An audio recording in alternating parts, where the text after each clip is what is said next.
Стадион, емисија за вашата вистина. Добро утро, Македонија, добродојавте во редовното издание на емисијата Стадион. Заедно со вас и денеска Столе Наумов. Нападот на Иран дали води кон почеток на Трета светска војна. Тоа е нашиот наслов за денеска. Ако имате можност на оваа тема да ги слушате нашите гости, Јован Донев, поранешен амбасадор, универзитетски професор, и се надеваме дека ќе воспоставиме комуникација со нашиот пријател, јас го нарекувам дописник од Москва, војниот аналитичар Дарко Тодоровски, македонец, делчешанец. Тоа се темите, а кои се насловите поврзани со оваа тема или со овие теми. За цената на нафтата се предвидува дека наредната недела може да достигне околу $100. Веќе надмина оваа недела над $90 по барел или за барел. Прогнозите велат, јас велам, не дај Боже тоа да се оствари, дека може да се случи, ако не запре војната, нафтата да поита кон рекордните $150 за барел. Синоќа Техеран имал најжестока ноќ, најжесток напад, бомбардирање на иранската престолнина. Бил нападнат и главниот аеродром. Трамп повеќе не му смета Иран да има верски водач, битно е тој добро да се однесува со Соединетите Американски држави. Тој за CNN во телефонско интервју изјави дека иранското раководство е ослабено и дека бара ново раководство кое ќе биде во добри односи со Соединетите Американски држави и со Израел, па дури и ако е тоа верски водач, а не демократски избрани представници. Тоа го изјави Трамп за CNN.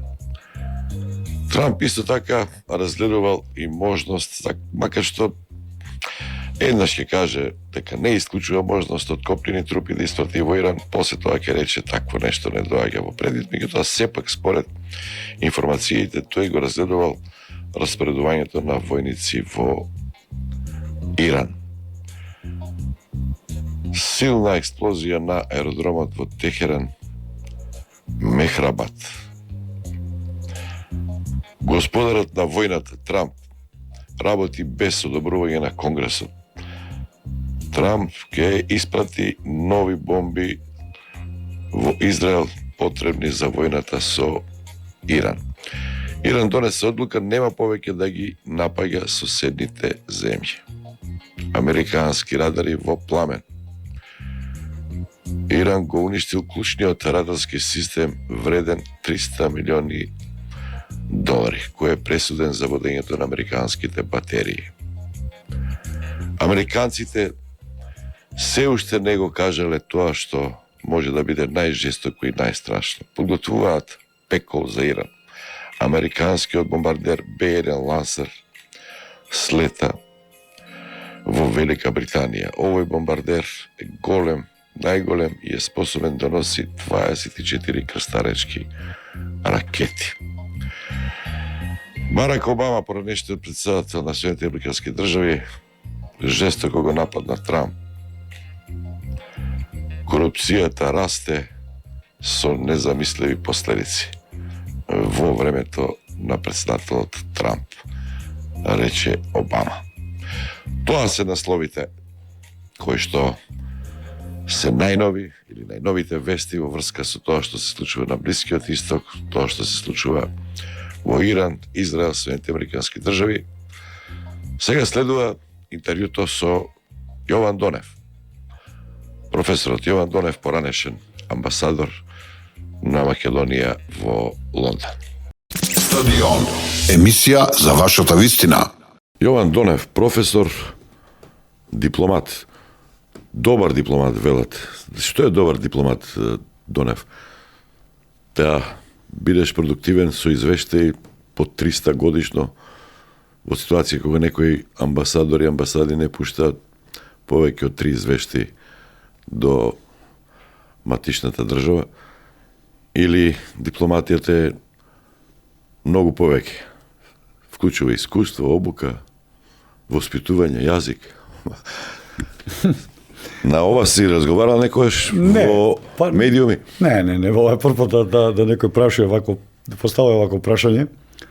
Значи прво е основно дека дипломат е оној, добар дипломат е оној кој што пред се ги следи инструкциите и ги спроведува инструкциите, значи не само да ги чита и да ги знае, него и да ги спроведува инструкциите што ги добива од Министерството за надворешни работи, да биде успешен во тоа спроведување, зашто фактички целата таа политика на државата кон државата домаќин за амбасадорот се базира на вештините на амбасадорот, колку тој може да успее идеите или интересите на државата да ги продаде на тој пазар. Тоа е прво правило или прв услов, да речем.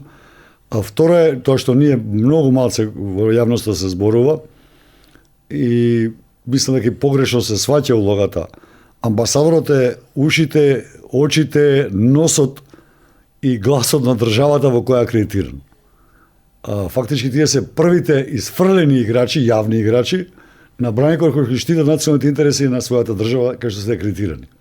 И тоа е клучот на фактички надворешната политика.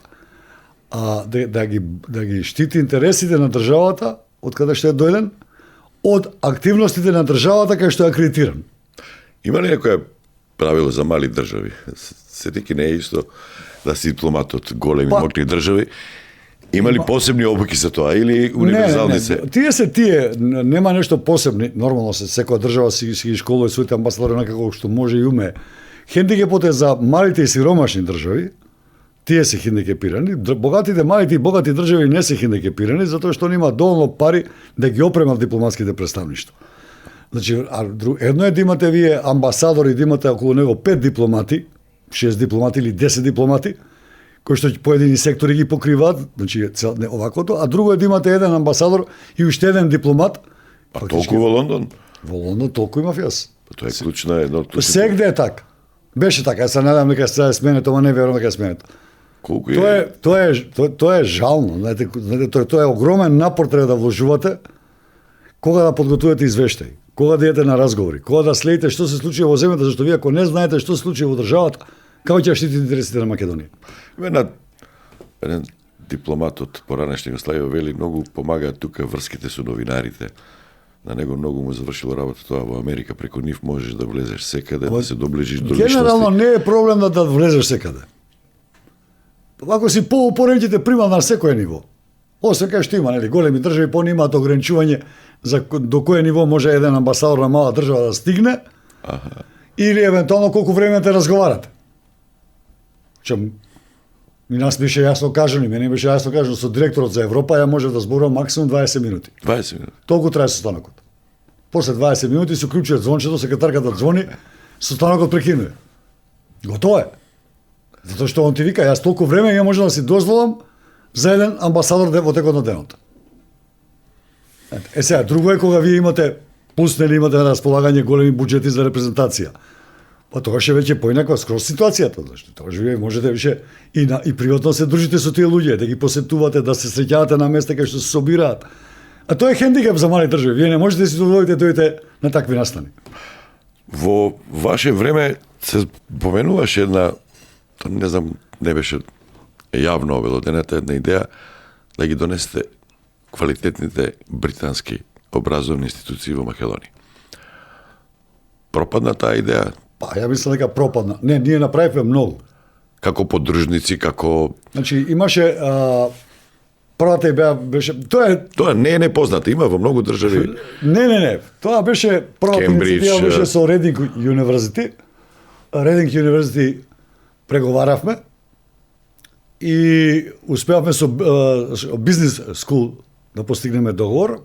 Они има посебни има такви придружни установи, има на Малта, има во Кипар, има во афрички држави. Како филијали, да. Како филијали и они работеа поинаков систем, истата програма наставна, истото оценување, истите професори, само малце поинаков темпо на работа. И они беа подготвени да дојдат во Македонија, и дојде директорот на школата дојде во Македонија. Договоривме средба во Министерството за образование, ректоратот, на економски факултет, и кога ми стигнаа белешките, ја не знам што правам. Што се исплашија? загрижени за... Разговарале за соработка. Тие луѓе доаѓаат да отворат центар во Македонија, они разговараат, ректорот разговара за соработка, за размена на професори. И што да ви кажа, ајде, тоа пропадна. После имавме разговори со, и тоа ми е многу криво, со Варвик универзитетот. Они имаат многу автомобилски сектор е покриен страшно, факултетите се многу развиени, таму имаат таа главната лабораторија на автомобилската индустрија на Велика Британија. Преговараве и таму, владата дури заседаваше. Македонската влада да подпише меморандум за соработка, дојдоа нивни представници овде, сакаме да отвориме центар за автомобилски истражувања во Македонија. Иако директорот ми рече на нивниот центар, беше главниот советник на премиерот на Британија за автомобилска индустрија, ми рече, вика, јас вика го правам чисто од љубов кон тебе, вика, не го правам затоа што јас работев 20 години со Крагуевац, вика, и знам што значи со балканци да зборуваш. Па ете личните димензии и контакти колку се Тоа е битни. тоа, ама џабе. Подпиша владата го подпиша меморандум, ја го подпишав, и бев овластен да подпишам меморандум, го подпишав меморандум свечено, си разменивме поклони и ништо. Ама тоа е добра работа, затоа што Џонсон Мети се тука присутни. Они се Ама тоа беше идејата на владата. Ама треба да реализира Министерство образование. Да зборам уште. Добро. Со Единбург подпишавме меморандум за соработка на одлука на влада, значи не подпише вес лично како амбасадор. Владата ме овластуваше на седница на влада да го подпишам меморандумот. Во името на владата на Република Македонија. Подпишавме за постдипломски студии, сите постдипломски студии да бидат оваквото на далечиско учење, long distance learning, со цената што ја даваа за европеаните 2000 фунти годишно, што е ништо. Тоа е Шкотска. Па кај нас приватно е толку во приватните универзитети. 2000 фунти годишно, беа расположени за свет, дури беа расположени да работат и на реформите на високото образование во Македонија. Што е најбитна работа. Тоа е, и тоа пропадна. Братфорд, збатимениот универзитет, беа подготвени комплетно 10 години да работат во Македонија, за да го стигнеме квалитетот на професорите, не на студентите, да ги приближиме на студентите до нивните квалитет на професорите и после тоа да заеднички дипломи да издаваме. И тоа го преговарав и тоа пропадна. Тоа е Македонија. Бевте во времето на Камерон, така? Да, Камерон и Борис Џонсон. Камерон се зафракна со тоа што толку лесно вети дека ќе излезе од Европската унија ако народот така одлучи, мислеше дека нема да успее референдумот. Камерон Како да се покаја после. Сега, знаете, вие бевте во времето на Брекзит. Сега се зборува за Брек Return. Конкретно прашање што се случува со Британија. Тоа што популистички го изгласа на референдумот, па после тоа го потврди, нели, и нивниот парламент. Е лошо или сега се гледа дека можеби не било така добро. Сега се случува доближување со Европската унија поради Украина, еве сега поради Блискиот исток. Па Е3 се споменува групата Франција, Германија, Британија. Значи Камерон беше проевропјанец. Па заради тоа ви реков да не се зафракна со лесно дадени ветувања. Он беше лидер на тоа проевропско крило во конзервативната партија. Конзервативната партија имаше и тоа крило што се залагаше за излагање од Европска унија. И тоа не беше било кој, тоа беа сериозни играчи, пазете, тука е Борис Џонсон, после тоа премиерот на Британија беше таму, министерот за одбрана Гоуф, за правда, тоа се исклучително популарни личности, исклучително бистри политичари, кои што вие не можете така лесно да ги измамите или да ги пренесете жедни преку вода, тоа нема теорија да се случи. И тие беа отворени противници на присуство на Велика Британија во Европската унија. И тука беше нели Наджел Фераш, што сега доминира. И сега доминира, значи тој е бесмртен условно, Бог да го поживее Господ, нели, али бесмртен е во политиката во Британија, од нула почиња и секогаш победува. Тоа е една работа. И втора работа, имате во предвид дека ние зборуваме таму не зборуваме за британскиот национализам, затоа што британството подразбира и шкоти, и велшани, и англичани, збориме за англискиот национализам. Англискиот национализам не трпи суверенитет на некој друг. И тоа беше клучното прашање беше тоа, дека парите што ги даваме во Европска унија се многу, што е точно, Британија многу даваше допринос во вика за огромна администрација во Брисел која што ништо не работи или не одговара пред никого. Тоа беше една работа, втора работа беше проблемот со пресудите на судот. На судовите во Европската комисија, во Европската унија, кои што они не може да имаат суверенитет, нашиот суверенитет да го поништуваат. Меѓутоа за целата работа се криеше една друга приказна, а тоа е дека тие луѓе беа убедени зборам овие што беа за излагање на Обединетото кралство од Унијата, беа убедени дека компензација ќе најдат во договорите за слободна трговија со земјите од Комонвелтот. Посебно со Индија, Јужна Африка, евентуално и со некои други држави, и беа сигурни дека тоа има доволна компензација, а помалку трошоци ќе имаат во контрибуцијата кон тоа. Меѓутоа едно е, нели, како беше, едно е да Се баби снило, да. Баби едно во снило, тоа е тоа проблемот. Тука се едноставно не може се прорачуна во математиките, заборавија, тоа е резултат на вајда на нивното империјално наследство, а дека Индија више не е таа Индија, и се покаже, во 15 години сега го подпиша договор за слободна трговија со Индија, 15 години преговараа со Индија, они мислат тоа одма ќе го направат. Се покаже дека Индија више не е таа Индија што они ја знаат дека тие државите од глобалниот југ не се тие држави што они ги знаат, дека ќе трчаат по Обединетото кралство. И тешко им оди, и многу ги погоди, да не се лажеме, ги погоди војната, ковидот да, катастрофа беше и за нив, како и за сите други, меѓутоа војната во Украина ги погоди, за цената на енергенсите, и тоа се до тоа се имаат они своја нафта, меѓутоа имаат и многу е своја малце зашто они, затоа и Трамп сега нели цело време преговара. Они имаат ресурси, значи имаат и своја нафта, имаат наоѓалиште. имаат ветрови, на Северно море можат ветерници да направат цели паркови на ветерници за зелена енергија, меѓутоа они многу внимаваат на животна средина. И имаат ограничување имаат во таа работа, и отидоа во безвест отидоа цените. Меѓутоа не, па тука и рачунете сега више имаме големи играчи, многу големи играчи, па Кина е тука. Да кинеската роба не може Може да се запреди. случи пак враќање Нема шанса тоа да се случи. Не. Нема некоја друга форма. Британците се многу прагматични. Кај нив нема љубов во ништо. Нема симпатии. Они не ја гледаат веќе Европската унија, и една од причините они што тогаш знаеа. Европската унија не е таа унија што им требаше на британците 70-тите години за да им помогне Британија да се развива побрзо. Они немаат више они никаков интерес. Да, убав пазар е 300 колку 700-600 милиона е Велика Британија, Европска унија како пазар, они сакаат да се приближат, сакаат да отворат евентуално размена студентска, научни истражувачки проекти заеднички да работат и така натака, меѓутоа тоа се нема да оди така лесно. Не може да оди више зашто унијата мора да има свои правила и мора да се држи. Тука е и со мигрантите, они мислеа Баш помалку кај мигранти, мигрантите. мигрантите испадна дека Европската унија беше сепак подобра брана отколку сама. Да. И имаше, велам, меѓутоа генерално не им требаше унијата. И затоа тоа го направи они. Оваа линија тука да од тогаш датира, затоа што Камерун беше пријател, нали, доаѓаше тука со Камчев, со кој беше после Камерун беше министер за надворешни работи. Таа линија со Британија беше присутна, беше цврста во вашиот период, која што сега резултира со ова стратешко партнерство. Тоа е нешто природно или од зорт од Значи, прво, добро, нели, сите држави обожаваат да зборуваат дека генерално историски, затоа што има Значи, битни моменти Британија за името за Обединетите нации, нивните министри за надворешни работи. Британија, историски ако гледаме, Британија никогаш не е нешто многу заинтересиран за Македонија. Не, никој од големите сили не бил заинтересиран за Македонија. Ние сме биле едноставно паричка за подкусурување на нивните интереси. Од 90-та година Британија поддржуваш на независноста на Македонија, значи тоа е неспорен територијалниот интегритет, прифатија дека постои суверена држава. Тешко им одеше да прифатат Република Македонија, меѓутоа и тоа го прифатија.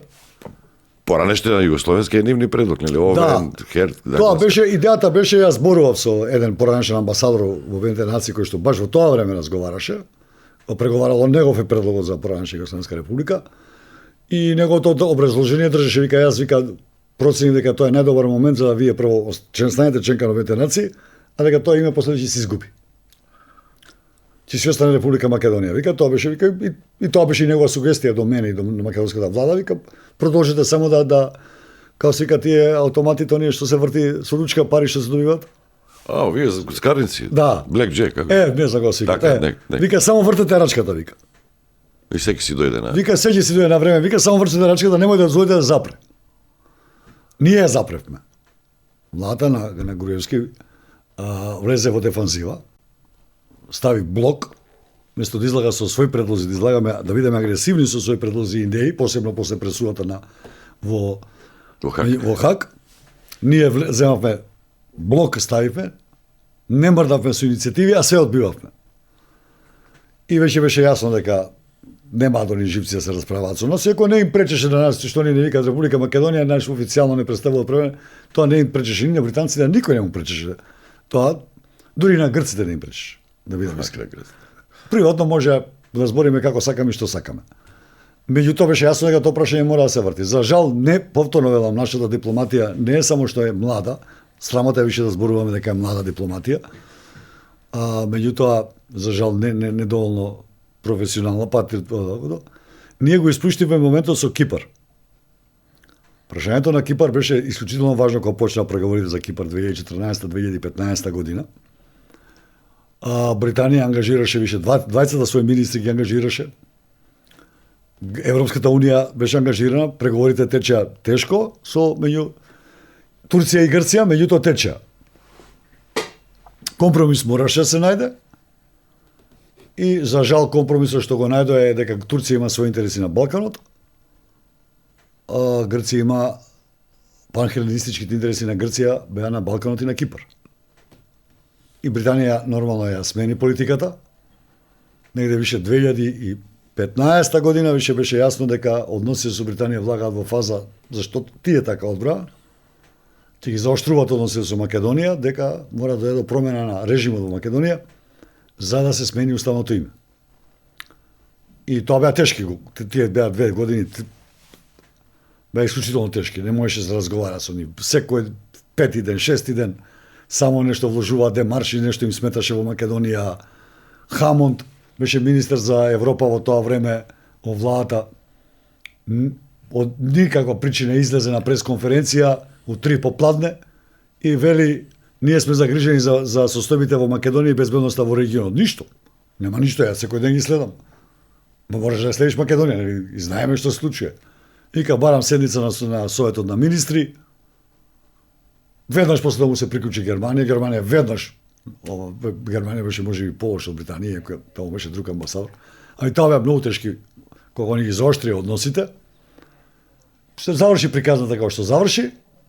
Нормално државите немаат лични односи, тука нема лични односи. Британија си ја продолжи политиката што имаше претходно кон Македонија, зашто она више немаше интерес да имаме влошување на односите. Па да, изворот на шарената револуција Да. од таму потекнува. Од таму беше, и тоа беше јасно. Сега ова со 6 милиарди со гаранциите. Британија Како да го па нема како да ви повторно обид на Британија се врати да се факторизира. Она е тука присутна цело време. На еден или друг начин. Она може би да речем условно да речем најголем губитник е кон Србија, она сакаше со Србија многу појаки односи. И А последните години Франција. да, Франција традиционална. Британија пробуваше нешто, меѓутоа не можеше заради Косово не можеше да гради такви односи со Србија. Она има исклучително добри односи со Албанија, со Грција да не зборувам. Ова со Бугарија исто така не овако. Тоа Македонија и е зашто да нема добри односи? Нема причина зашто ние и пред шарената револуција, пред тој период кога британците одлучија дека треба да го смениме името заради Кипар, они имавме добри односи со нив.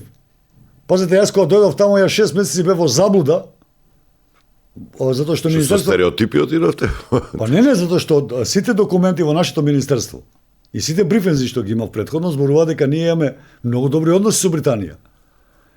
Дури министерот на последната средба со министрот вика амбасадори идете во држава со која имаме многу добри односи, треба да ги дигнете на одлични.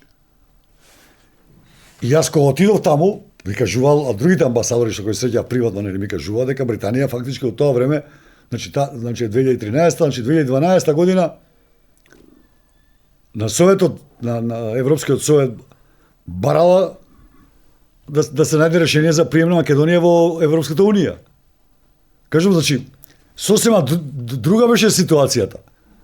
И на 6 месеци вие давате иницијативи, они ви ги одбиваат. И не може да сватите што се случува, нели? Чекај, зашто е ова? Што е работа? За да крај сватите дека уствари тоа. Они сакаат да ја блокираат комплетно, амбасадата да ја блокираат, затоа што едноставно спремаат друга тактика. И тоа се покажа веднаш, многу брзо се покажа, више крајот на 2013-2014 више готово беше, јасно беше дека односите ни се нарушени драстично, по нивна желба, не тоа беше некој инцидент или нешто друго. Намерно го играат тоа за да покажат пред другите држави дека ние сме црниот ѓавол на Балканот и дека за тоа така се однесуваат кон македонската амбасадор или македонскиот амбасадор. Ова чиста една нели убава театарска представа. Меѓутоа и сега више они нема таква причина. Ние ги замоливме за услуга, нема зашто да не дадат, прво едноставно ние ќе да мора да платиме за тоа.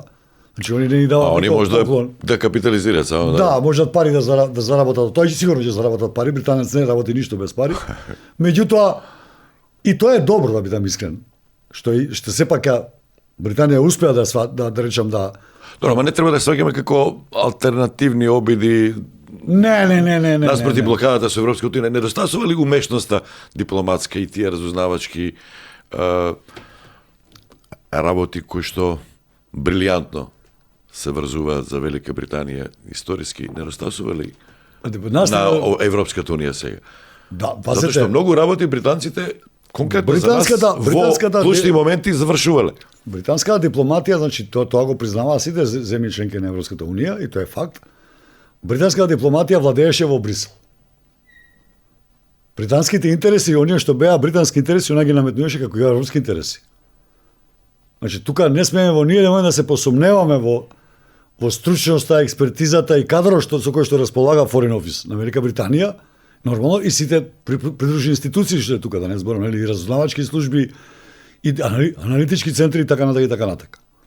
И најголем хендикеп во моментов на Британија е токму тоа што ја нема мрежата на Европска унија. Значи сето друго она ќе го компензира, тоа не треба да се сомневаме ние. А може и хендикеп на Европската унија, може би. Па не е затоа што тој хендикеп ќе го покрила сигурно или Германија или Франција го покрила, и Холандија не е за фрлање исто така и она е многу присутна во Брисел, многу е јака во Брисел. Така да има кој да ги покрие таа празнина. Меѓутоа личен хендикеп на Британија е затоа што едноставно ја нема таа моќ. Друго е кога зборувате во името на Европската унија, а си спроведувате своји политики. Се обиде со Украина да се. Да, они сега се обидуваат, ама тоа иде потешко. Нормално, ама меѓутоа не треба да ги жалиме и не треба да ги подценуваме, зашто секој проблем што го имаат, они се доволно развиена сериозна држава за секој проблем што ќе им се појави, да го изанализира, да го соочат и да се соочат со проблемот и го решат. Да влеземе сега во на Блискиот исток што се случува улогата на Британија. Имаше една изјава дека можеби од министрот за одбрана и тие ќе се вклучат ако има потреба во интервенцијата на Иран. Тоа они се тука некаде во средина. Европа и Трамп многу се развлекува едни со други.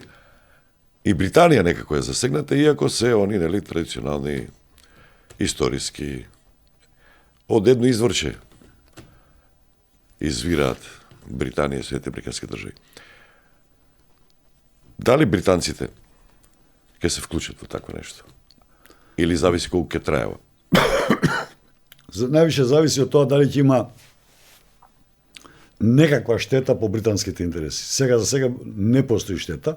Британски бази не се нападнати. Освен Кипар, што? Кипар, меѓутоа и тоа не знаеме дали е тоа ирански дрон или некој друг дрон.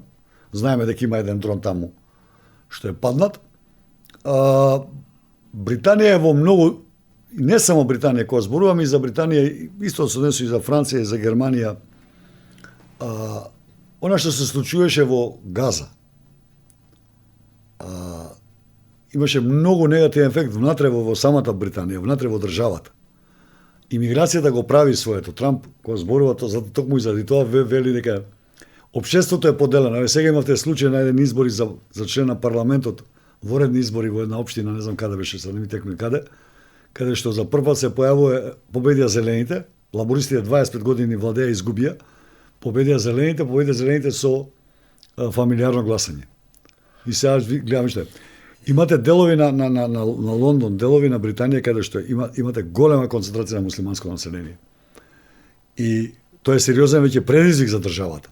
Не дека они не ја сакаат Британија, они ја сакаат, се лојални граѓани, меѓутоа надвршена политика на Британија не била научена да води сметка за малцинствата, условно речено. Тоа се води главната линија што е утврдена. И тоа се покажа за Газа. Ова е прв пат да се случи. Мора да биде внимателна со Израел. Истото мора да биде многу внимателно, исто како што треба како што и Германија и Франција ќе стануваат внимателни, значи затоа што таа емиграција го прави своето внатрешна рефлексија. Гласови. Тоа ви се гласови, вие сте им дале државјанство, они сега више. Тоа е светиња за политичарите. Тоа е нешто, ако изгубите гласови, зашто сте у политика? И затоа Штајнер сега се премисли за прв пат, значи ова е во историјата од Втора светска војна, па мислам можеби и од порано, дека му се спротивстави на Трамп, не му даде британски бази да ги користи. Затоа е сега кавгата и вербалните препукувања меѓу Трамп и Штајнер нели, во јавноста. Прв пат дека нема да учествува во војна интервенција Велика Британија. И втора работа што треба да имаме во предвид е тоа дека јас не знам, мислам дека сад тоа не го направи, меѓутоа британскиот парламент имаше многу сериозна истрага, траеше скоро 4 години, ако не и повеќе. Кога бев јас таму, тогаш го објавија извештајот за Ирак, каде што се види дека многу неточности биле презентирани на парламентот донесе одлука да влезе Велика Британија, влада на Блер да влезе во војна, дека имало многу неточности, многу двосмислени изјави, дури имало мислење на јавниот обвинител, како што го викаат они, главниот министар што е за правни прашања во владата, каде што дал негативни мислења за тоа, па се прикривале мислењата. И така да Британија е изгорена веќе со на таква одлука, населението го знае ова, го чувствува и нема да сака да влезе. Меѓутоа велам, се ова е вака убаво да се каже, меѓутоа ако се погоди британска база или не да е боле британци стана жртви, а ги има многу во да, таму на ги има многу, во тој случај може да се случи да Британија се приклучи. Иако никој не беше ни задоволен од капацитетот, вака Британија звучи нели импресивно како име и како војна сила, меѓутоа британските војни авиони учествуваа и во Сирија заедно со америчките, која беше операцијата нивна за против Асад, режимот на Асад, меѓутоа не се покажа ефикасни. Тоа се застава. Британија има сериозни проблеми во однос на одбраната, на буџетот, де имат големи заштеди, затоа не може да си го дозволат тоа. Таа држава Франција можеби на задолжената европска држава, Британија се приближува, мислам дека беше мината година 94% од бруто домашниот производ е долг. И Британија има сериозни внатрешни проблеми, се повторно ги зголемуваат даноците и на богатите, меѓутоа ги закачија и има голем револт за тоа, владата ќе падне, владата може и утре да падне. На најниско ниво е. Да. Многу е лошо, така да не е едноставна. Таа, како да ви кажам, големите европски држави што беа за респект во светот, Британија ли е, Франција ли, Германија ли е, Италија нешто се уште се плетка, меѓутоа таа и онака немала толкав капацитет голем, меѓутоа го нема тој потенцијал више што го имале некогаш. Тоа е и затоа играат другите играчи многу полесно сега. И затоа Трамп се однесува така. А они молчат претежно. Затоа што нема или му се додворува. Па нема, затоа што знае дека нема тој капацитет економски пред се. Значи рачунете више 5-6 година растот на Европската унија е 0,1%. Тоа е ништо. Америка и во најтешките години имаше 2,5-3% раст. Да. Иронија на судбината, популистите ќе треба да го решаваат тој проблем. Ќе треба они наместо да намалуваат даноци да со Ципрас паралела, Фараш треба да дојде сега по сите анкети. И ова што го зборувате, он ќе треба да го реша. Па генерално таа либерална идеја, ја не сум специјалист за тие главни филозофски идеи што владеат денеска во светот, за да може да кажам. Меѓутоа европските политичари се разгачија, ако можам така да кажам, по завршувањето на студената војна. Знаете, они мислеа дека веќе се им е Богом дадено, дека Русија е пропадната држава, дека Кина... Крајот на историјата, Фукујама. Да. И едноставно дека они се разгачија. Не ги сватија сериозно предизвиците што доаѓаат на време. За разлика од десницата, крајната десница. Тие бијќи беа желни за власт, и се уште желни за власт, и сакаат да дојдат на власт, тие мора да бидат цело време во кондиција. И тоа они што кажуваат, можеме ние да ги обвинуваме и да лепиме етикети крајна десница. Пример само, која е таа глупост ти да ја имаш Русија и рускиот газ да го имаш на 1000 километри од граница и да одлучиш да го прекинеш за да увезуваш од Соединените американски држави газ со бродови. Десница стратешки некојаш треба да издржиш за да може. Ама не можете, ама немате интерес. Кој беше интересот на Европската унија да молчи за војната во Русија? Можеше директно да влезе во преговори со Русија. А сега се покажува дека се Кој им беше сакам да ви кажам, оние за да може да се пазари, да може да да, ама едноставно они во таа своја нивна разгаченост и империјално размислување, тие мислеа дека никој не им треба. Ја за тоа ги обвинувам и социјалдемократите, и либералите, и десницата, што умерената десница. Тие забаравија дека животот си тече понатаму. Зар они не знае дека Трамп може да се случи во Америка? Па знае. Па има искуство. Ако не знаеле, тоа треба да ги избркаме од таму, од кај што се. Значи они мора да го предвидат. Затоа земаат плата во крајна линија они. Знаете, ме разбирате? Тоа е она што им се случува сега и они сега више не знаат што да прават. А не сака да ги напуштат да своите политики што ги воделе до сега. Ниту да признаат. Ниту да признаат. Право да почнат со тоа. А ова со Епштайн. Многу британски моменти се тука присутни или доминантно. Они се сегде.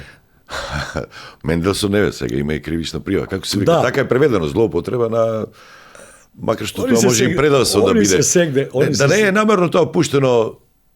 Трамп е може би цел, ама испадна дека Мислам дека британците се најзасегнати. демократите се зезна во Америка, во САД, они се зезна, зашто они се надеваат дека ќе најдат документи за Трамп. И они нагазија по секоја цена да се објават документите, и Трамп им ја прифати играта. Има, ама се скарале после. Така. И им ја И тоа прифати од играта. прозаични причини, љубавници. Пазете да не зборувам, мислам добро. Девојки и женски. Светот на мултимилиардерите не е светот на оваа планета Земја. Не живеат они со нас. Они се во авион. Тоа се затворени кругови приватни, друштва приватни, кај што имаште и забава, ја не ги бранам педофилијата, посебно не морам да ја одбранам никош. Тама е работа. Меѓутоа, имате дело си бркаат бизниси, полесно име, дело може да се Се забавуваат, имаат и све- немаат предизвик, досадно име. Досадно име. И тоа е наратив. Втората, они се врзани заедно со политичарите. Тоа е Епштайн е производ на Давос. Ние цело време го игнорираме, што сега глупо е да кажете нели јавно, меѓутоа смислам, што бараат политичарите и најбогати луѓе на светот да се собираат на едно место. Што бараат во Давос? Политичарите имаат една работа, тие се приватни бизнисмени да се заработуваат пари. Они нека се собираат. Ние се зборам. Тие што го смислиле тоа,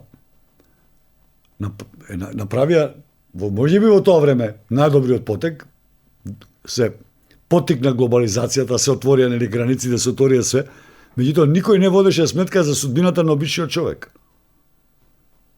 Не збораме за најсиромашните. За средната класа не водеа сметка. Што е елитистички малку концептот. така. Комплетно е елитистички. И тоа сега им се враќа на сите. А сите ни се враќа. И нас овде во Македонија ни се враќа тоа истото. Зашто последиците се низ цел свет. Вие не можете државата да ја отворите комплетно. Да, убав профит е тоа, убави заработувачки се тоа. Така е, пазарот е препон со роба, од сите страни доаѓа роба и така натака и така натака. Меѓутоа вие морате да ги штитите интересите и на ниската класа и на сиромаштијата. Донев, тие дипломатски белешки, депеши, комуникации, магазини кои што редовно ревносно ги читате, што пишува? Или што пишуваше пред интервенцијата во Иран? Сега, Да. ова е енигма, да бидам искрен. Ова е енигма. Ова што се случува сега е Дека ќе се нападне, ама Не, што после тоа енигма беше прво има еден принцип дека кога преговарате вие не војувате. ова се случи во екот на Пазете, Војек на завршија во четвртокот, сега зборам, шпекулирам, нели? Значи пред 10 дена заврши последната рунда на преговори. Кај што имаше информации од домански министер дека нуклеарното го решиле прашањето. Иранскиот министер за надворешни работи Ракчиле. да рече дека има постигнатен напредок. Витков, специјално представник на Трамп, исто така рече дека позитивни биле разговорите, дека ќе продолжат разговорите. И вие најднаш, ничим изазвани, одлучувате да го бомбардирате Иран. Мислам што? Сега. Знаете што? Ја ги гледам она што се пишува и така натака. И то мене ми е страв, нели, или ниеден од тие аргументи што се зборува не држат, сериозно. Сите знаеме дека Иран нема атомско оружје. Иран во овој момент му треба уште, сега више кој знае колку години. До пред бомбардирањето му треба уште 10-15 години да произведе една атомска бомба. Иран го нема тој капацитет во пари. Иран е затворено општество. Тоа општество и не може да се развива така како што се развива, не знам, израелското или на Саудиска Арабија или на Турција, трите, да речем, најголеми држави во регионот. Тој го нема тој капацитет. Овакото. И вие одлучувате... Сега алтруистички е да му се помогне, само малку е и филозофски, не знам. Не, на Иран не можеме да никој не може да му помогне. Иран сам си одбрал својата судбина, знаете. Меѓутоа сакам да ви кажам, ова е све што мислам, лично имам печат дека ова е фрлање на прашина во очи. Иран, моја проценка е дека Иран е бомбардиран и е нападнат од САД и Израел заради Кина. Ова е предворје на...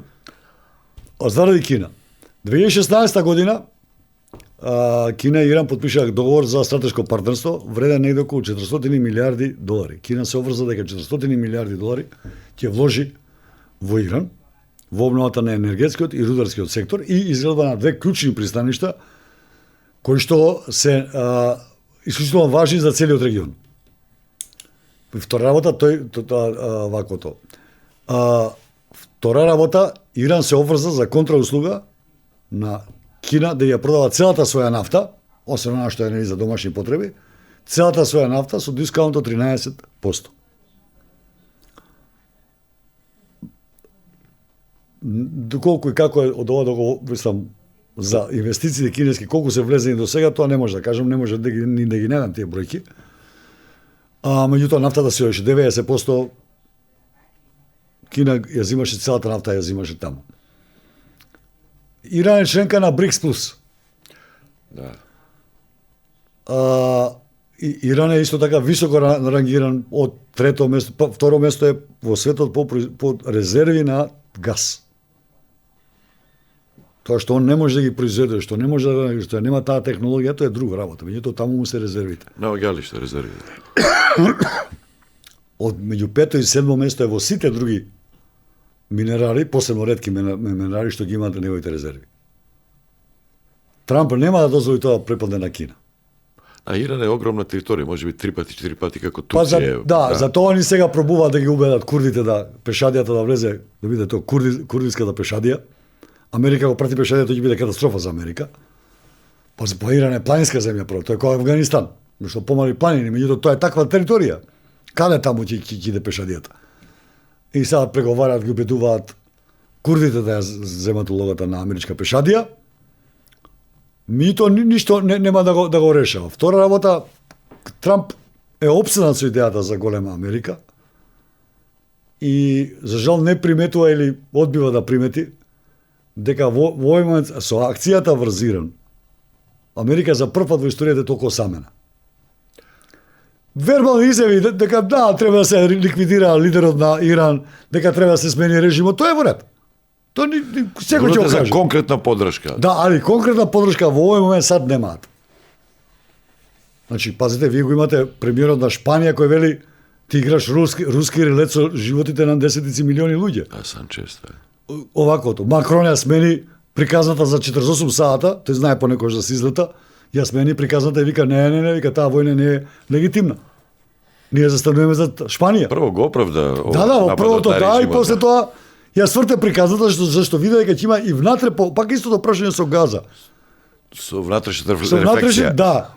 Да, така да велам многу е одиграно, па да речам лошо, не е до крај лошо, меѓутоа е трапаво одиграно ова што го направи Трамп.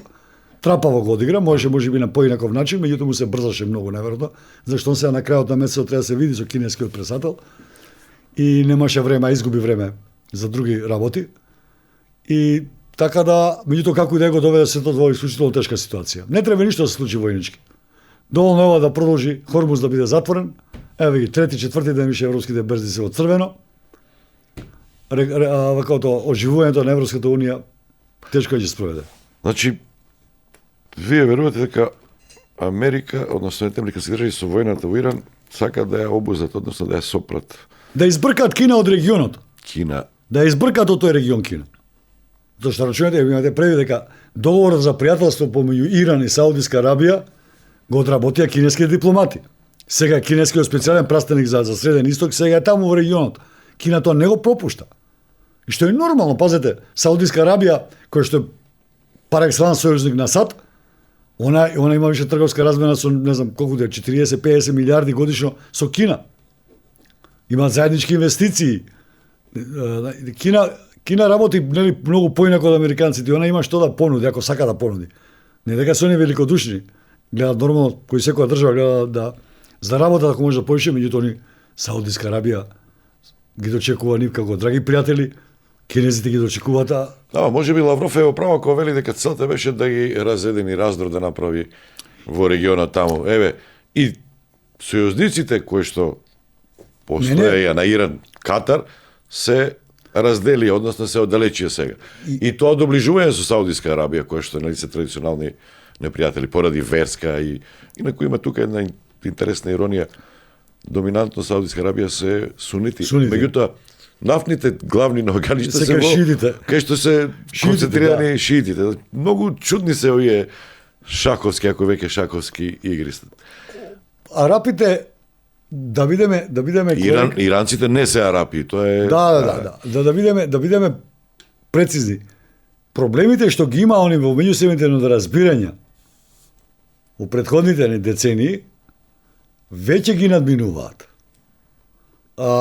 Веќе го нема тој судир на династички, идеолошки некакви препреки меѓу тие држави. Се уште има тензии, нормално. Се уште има желба за доминација, што е нормално.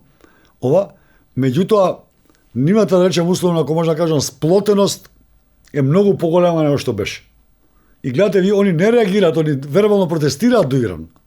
Му се закануваат на Иран дека ќе му вратат за тоа што ги бомбардирал нивна територија и така натака. Меѓутоа тоа не го прават. Веќе е смената ситуација. Втора работа, да не забораваме што исто така е шокантна работа, за прв пат Пакистан, Саудиска Арабија и Турција разговара за формирање на муслиманско НАТО. Да, тоа претовеш. Ама во исто време Пакистан го нападна, можеби тоа беше некоја договорена. Секогаш, пазите, секогаш ги имате. Пакистан е традиционален сојузник на Америка. Секогаш ги имате тие игри. И има нуклеарно оружје. Секогаш ги имате тие игри. Секогаш ќе ви се случуваат некои инциденти. Не можете вие да ги запрете тие работи. Едноставно тоа е животот, луѓето се движат. Секогаш се случуваат, меѓутоа имаше доближување па Иран и Авганистан, Кина, Авганистан. Да, ама велам тоа секогаш се случува. Меѓутоа, пазете, секогаш ќе ви се појави некој друг приоритет. Ќе ви се појави некој, не знам, некој предизвик поинаков. И го вртите вниманието, го свртите вниманието. Се концентрирате на тоа, па се враќате после некоја година пак назад на тоа. Цело време тоа ќе постои. Тоа е дел на нашиот живот. Може да се постои прашање, кој е следен? Русија, Путин? Не. И тука имаме една, дали сарказам употребуваат или инаку е лицемерие.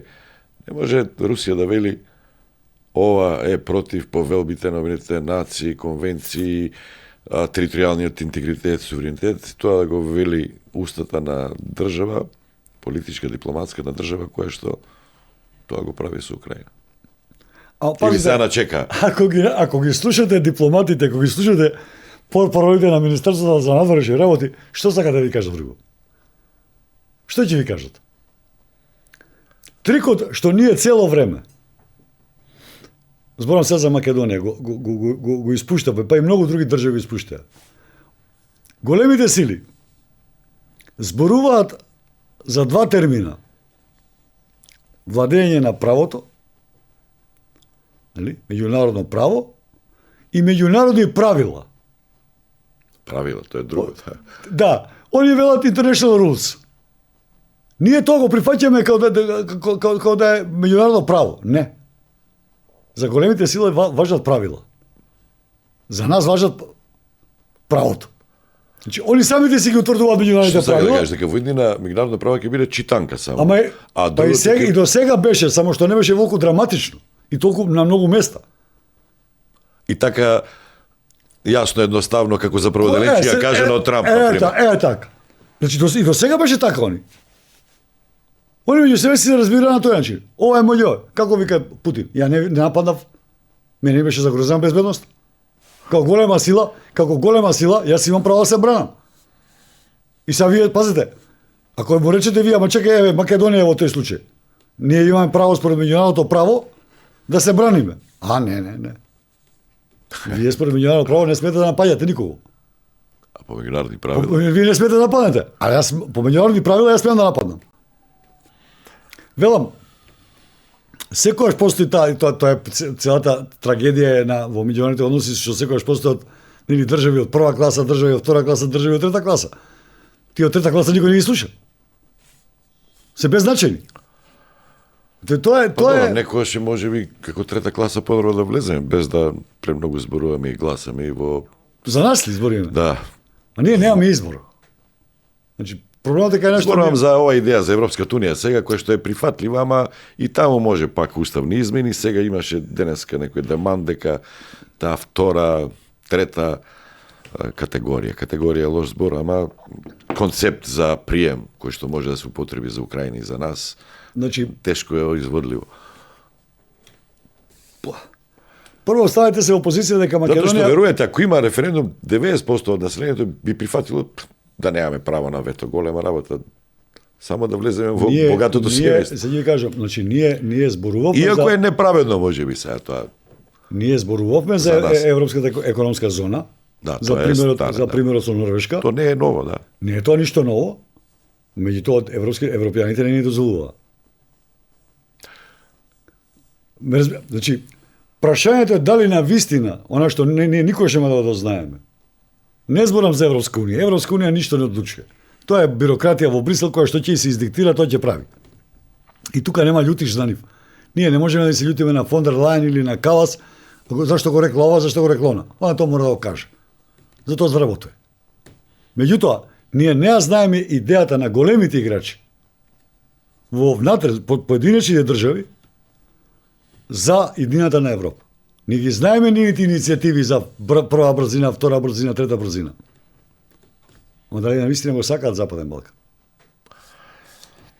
Што ќе име? Еве кажете ми. Па за интереси зборуваме. Ако еве, треба да не збориме. земат за некој друг да не земе, за да не им правиме проблеми во стомакот, во... А зашто би не зеле сега додека не завршат со Русија? И тоа е... Ја ќе жртвувам Латвија, Литва, не ќе ги жртвувам? Не. Ја сум во Брисел, ја ќе седам, ќе речем, чекај, Балканот каде? А, таму е. Ќе очуваме него за резерва ако ни треба со русите. Овие се наши. Интересно. За да ви кажам, значи, ние трошиме многу енергија на тоа дека треба да се докажуваме дека Европска унија сакаме да бидеме во Европска унија и така натака и така натака. И сето тоа е во ред. Меѓутоа ние немаме клучен одговор на основното прашање. Са можеби државниот врв македонски има, не знам. Се сомневам. Ама што кога се една обична театарска представа? Оти дипломатијата е генерално театарска представа. За неа цркаат луѓе од работа. Вие не ги гледате. Ја бев шокиран прв пат кога видов што значи ова таква представа на НАТО самитот во Велс. Се отидоа главните играчи и ја во хотелот не чекав да си одам. По сите маси и фотели беа распослани вторите, третата група на помошници кои што спиеа у 12 на пладне. Ти што тепа од работа? Затоа што они цела ноќ не работеле. Два ноќа не заспале. За да можат овие да се ракуваат, нели, да се поздрават, да додржи говор 5 минути што му е претходно напишан, зашто него ни пишува, не се ни замара да го напише говорот. Ова тоа ви е дипломатијата. Театарска представа ништо не ги кошта, што ги кошта? Ќе потроша за 10 години да се зборам глупости 100 милиона евра. За представа наречена Македонија. А Македонија, Ма не призмата, еве и сега го поддржавме. Трамп. Ама све ќе поддржиме ние. Во што добиваме сега? Ама не што дојде. Поддржувајќи го, доаѓаме па во некој Судир со другите. со Европската унија на пример. Ама ја ве разбирам. Ама Нашиот, она што не можеме да го смириме, не можеме во Македонија да ја смириме топката. Мислам дека го напишав тоа негде. Ние мора да смириме топката прво внатре во Македонија и да седнеме, да се седнат тие што одлучуваат, нашата политичка елита, што одлучува, не да одлучи, пред се да дознае што се плановите сите позади идејата за Европска унија. Еве, ќе ви дам чист пример, го од ракав го вадам, без везе. Што ако Германија го препуштила Западен Балкан на Турција? Ќе го знаете вие тоа, не? Мерство нема да го каже јавно, Ердоган нема да го каже јавно. Тоа е договорено. Компензација нема да биде членка на Европска унија, еве ти го Западен Балкан. Што правиме ние тогаш? Нас никој не ни го каже, зборам ја овако извадив од рукав. Да, Трескам глупост. Да се размислам. Ама Да се брейнсторминг се прави. па тоа велам, нас ни е многу важно, без никакви нели етикети, без ништо. Луѓето во Министерството на внатрешни работи, луѓето што се во агенциите за разузнавање тие работи, нашите политичари, без никакви стеги, да ги отворат сите прашања. Па не знам дали знаете, уште ова ќе го кажам и не зборам ше. Ова средбите кога ги има Трамп со своите советници. Во Белата куќа, кога му е средбата на Трамп, извршни средби, како ги викаат оне, executive meetings, нема белешки. Нема белешки. Нема белешки. Знаете ли Снима зашто? рекорди? Не. За да може секој да биде слободен да каже што мисли најотворено. Тоа е интересно. Затоа ви велам, нас не ни треба тако, ние сме европски систем сме Да не не. бидат стегнати, да не бидат. Да. Значи, затоа велам јас. Нека седнат. А има интересна логика е тоа, да така можеби поквалитетни одлуки се. Па тоа ви велам, затоа значи нека седнат, нашиве. Нека не снимаат, нека не пишуваат. Нека разговарат, нека дури ни заклучоци нека Не е напишат. битно што рекол Мицковски, Да, Филипче. никој. Ама нека Дај да ги видиме сите варианти. Ама вербално нека си степат Е, како така. треба. И да ги видиме сите варианти кои се. Зашто вака само ни тежи на сите нас, разбуди се наутро Европска унија, легни навечер наутро Европска унија. Слушај ги тие, види што каже овој, што каже оној. Абе ворете седото, тоа е пушти, затоа земаат плата да кажуваат. Вие не се откажете, ја не велам да се откажеме ние од Европска унија. А можеби ќе треба да почекаме малце подолго време. Ме разбирате? Значи, сите варианти држи ги на маса отворени, ти си мајецок, ти мора да преживееш, треба лукав да бидеш само. Донев, колку ќе трае ова сега? Прво е испадна брзо, демек венецуелски пример. Сега 3 недели, 4 недели, па можеби и повеќе, на исцрпување Иран имал околу 3000 ракети, балистички, крстаречки тие и околу можеби 10.000 дронови.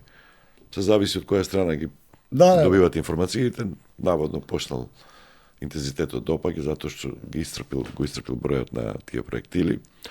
Ама со проектили кубурат, особено заради парите, коштањето, цената и против воздушните одбрани во регионот. И американците, и израелците, и Катар, и еве, Зеленски рече, толку ракети за Патриот, за противвоздушна одбрана, јас во текот на целата 4-годишна војна немам добиено колку што беа испукани во првите неколку дена во Иран. Тоа е прво, тоа е еден проблем што го кажавте, вториот проблем е што америчките носачи на авиони не може така лесно да ги обноват залихите на оружје и на муниција. И тоа е голем проблем за америчката морнарица, како ќе ги обнови тие резерви. Во ова, од друга страна нормално и за Иран е проблем зашто Иран треба да произведува, и зависи колку се оштети и неговите капацитети. Тоа не е мал проблем. Меѓутоа сега како што стоат работите се во многу лоша состојба. За Иран се секако лоша состојба, тука нема, мислам да не зборуваме само, тоа е Па страдањето е на нивна. страдање на нивна страна и така натака. Америка е во лоша состојба, нема да издржи уште многу. Не за друго, Америка ќе издржи, Америка нема толкав проблем.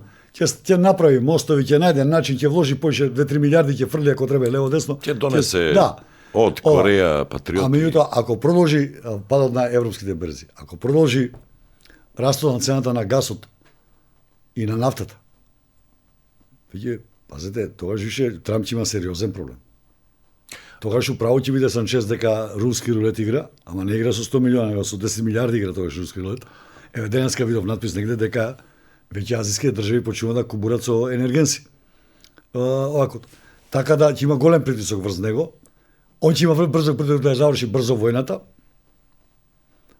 Ќе дипломатијата секој ќе најде решение, таа е како уметноста, нема граници, ќе смислат некои трикови. Може ти да ја смира топката малце, меѓутоа тоа ако не ја заврши, ќе заврши во следна фаза, пак ќе продолжат. Нема да остане да остане така. Меѓутоа мислам дека све ќе биде јасно евентуално ако се преговара, сега јас не знам дали има последни разговори на Путин и Трамп, средбата меѓу кинескиот лидер и Трамп се За крајот на подготвува, март, мислам дека да. али не знам дали имаат нов телефонски разговор Путин и Трамп. Путин Трамп треба ќе- да е Трамп- каналот со иранците. Да, Трамп ќе треба да попушти да го остави Иран, ама пак ќе земе компензација, па тоа е па проблемот.